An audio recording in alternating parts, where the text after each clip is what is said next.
पैदाइश हुई है, वहां कौन राजा और रानी कौन है जो दिन भर आपको गाली देता रहता है और आप लोग उसको रोक नहीं पाते। जो लोग अपनी सीट छोड़कर आए हैं उनके चक्कर में जनता को फंसना नहीं है, यही बात आपको समझानी। आपकी लड़ाई अगर कोई महाराष्ट्र के अंदर लड़ रहा है तो समाजवादी लोग लड़ रहे हैं, अबू आसिम आजमी लड़ रहे हैं, जो 24 घंटा आपके बीच में रहते हैं, रियाज भाई रहते हैं। इसलिए आप सारे लोग एक एक घरों पर जाकर माताएं बहनों से मिलकर, बुजुर्गों से मिलकर अपील करिएगा कि आने वाली 20 तारीख को रियाज भाई के हक में साइकिल वाली बटन दबाकर इनको जिताने का काम करिएगा। माननीय अखिलेश यादव जी के हाथों को मजबूत करने का काम करिएगा, क्योंकि अगर आप सारे मन बना लेंगे, आपकी इतनी ताकत है यहाँ पर कि कोई भी फिरका परस्त ताकत आपको पीछे नहीं कर सकती। इस बार सबक सिखाना है। जो लोग यहाँ पर भिवंडी को लूटने का काम किए, आप बताओ भिवंडी की सबसे बड़ी समस्या क्या है? सबसे बड़ी परेशानी जो मेरी समझ में आती है तो यहाँ ट्रांसपोर्टेशन का है। सड़कें यहाँ खराब है, जब से मैं आता हूँ देख रहा हूँ। बिजली की सबसे बड़ी समस्या है, क्योंकि यहाँ कारोबार बिजली से जुड़ा हुआ है, लेकिन सबसे महंगी बिजली यहाँ के लोगों को मिल रही है। उनको कोई सब्सिडी नहीं मिल रही जिससे हमारा लूम अच्छा चल सके, जिससे जो इतनी दूर अपने वतन को, अपने बाल बच्चों को छोड़कर आकर यहाँ काम कर रहे हैं, उनके हालात सही हो सके। इन सारी चीजों की लड़ाई रियाज भाई लड़ने का काम करेंगे। और रियाज भाई की आवाज अगर कहीं कमजोर हुई तो पार्लियामेंट के अंदर अखिलेश यादव जी के नेतृत्व में हमारे सांसद लोग वहां आवाज को आपकी बुलंद करेंगे। इसलिए भाइयों, आज से तय कर लेना यहाँ से उठ के जाकर कि एक एक घर में जाकर समाजवादी पार्टी और रियाज भाई के लिए वोट मांगने की अपील करना और 20 तारीख को एक एक वोट साइकिल वाली बटन पर दबाना। जय हिंद, जय समाजवाद, अखिलेश यादव। और निश्चित रूप से भिवंडी महाराष्ट्र की सबसे बढ़िया समाजवादी सरजमी है।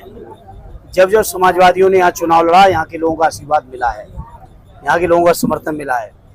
और रियाज साहब का मुझे उम्मीद है, जिस तरह की उनकी सेवाएं रही यहाँ स्थानीय इलाके में, यहाँ के लोगों की पढ़ाई में, लिखाई में, यहाँ की सरकारी समस्याओं के समाधान में, यहाँ की मेडिकल फैसिलिटीज़ को दिलाने में जो रियाज साहब का योगदान रहा है, निश्चित तौर पर समाजवादियों को अतिरिक्त वोट मिलना चाहिए।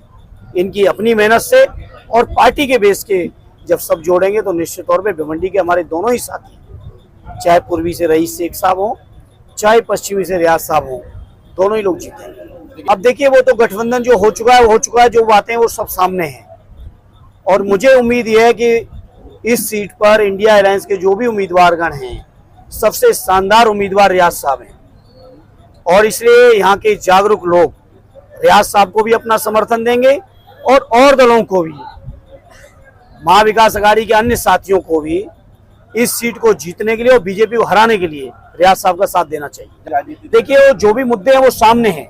आगे राजनीति कौन कर रहा है जातिवाद की? बीजेपी के लोग अन्याय कर रहे हैं, अत्याचार कर रहे हैं, शोषण कर रहे हैं, उपेक्षा कर रहे हैं, हकमारी कर रहे हैं, दलित, पिछड़े, आदिवासियों की, मुसलमान भाइयों की नफरतें फैला रहे हैं, नफरत भरे भाषण दे रहे हैं। लेकिन हम लोग तो मोहब्बत का पैगाम लेके आए समाजवादी लोग। रियाज भाई को वोट समाजवादी पार्टी की नीतियों पर, आर्य अखिलेश यादव जी के कार्यक्रमों पर, हमारी जो नीतियां रही लगातार, विशेषकर महाराष्ट्र, भिवंडी और उत्तर प्रदेश के मैदान में जो योगदान रहा है पार्टी का, वो किसी से छुपा नहीं है।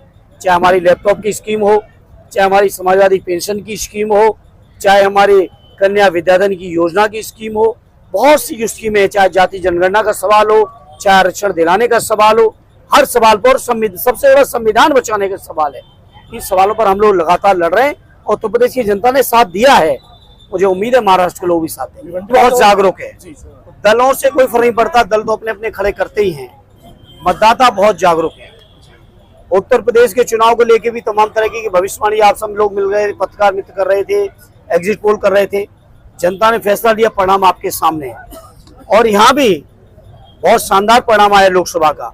हमें उम्मीद है इसी तरह की सरकार बनेगी इंडिया अलायंस की, महाविकास अघाड़ी की।